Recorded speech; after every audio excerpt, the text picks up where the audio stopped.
Your money mindset matters more than math. I realize that math is measurable. And probably one area where this concept comes up the most is with financial advisors, because pundits, people out there love to talk about, well, hey, if a financial advisor costs X number of dollars, then they're not worth it. And that's not actually how people get paid in life, by the way. I didn't plan on talking about this on this episode, but you get paid for the value that you provide. That's how life works, right? There's a reason why, some people will pay tens or hundreds of thousands of dollars for one thing when other people are like, no, I don't think it's worth $100. If you're getting a value out of something, like a financial advisor, for example, it's more than math, right? Having a third-party person who can sit there with you and help you and your partner, if you're married, come to a consensus on what you ought to do. They can be a third-party objective sounding board.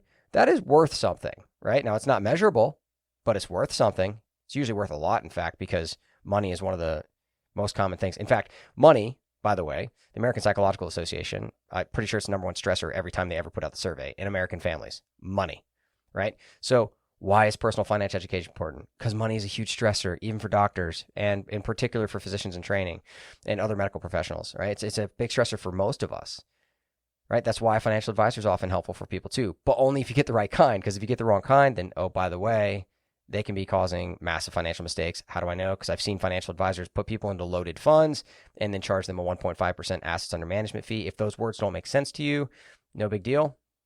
That's why we're here. We want to educate you. All that said, your money mindset matters more than math. What I mean by that in that example is that the value you're getting out of something is more important than the numbers you can measure. So, for example, many doctors think that money is hard, and they're afraid of making financial mistakes. And this is the reason why they don't learn more about money, and they just hand things over to their financial girl or their financial guy who's handling their money. And this is so fascinating to me, right? Because it's not the math, but it's what prevents you from doing the right thing. And these people are afraid of making financial mistakes, of causing financial harm to their life. And these are the same people that cross-clamp patients' aortas or, diagnose people with alpha-1 antitrypsin disease and actually know what that means, by the way. And you went to undergrad, right? And then you went to medical school. And in medical school, you basically learned a new language called Latin, right? And yet we think that money is hard. If you can learn medicine, you can learn money. Money is much, much simpler. Yet what prevents most doctors from investing money in the market and learning about money or learning enough about personal finance to make sure a financial advisor is not taking you to the woodshed is that you're afraid of doing something wrong. Oh, it's too complicated. What if I get something wrong? What if I make a mistake? If you constantly worry about getting it wrong when it comes to investing or any other area of your life, it's just going to prevent you from doing anything at all.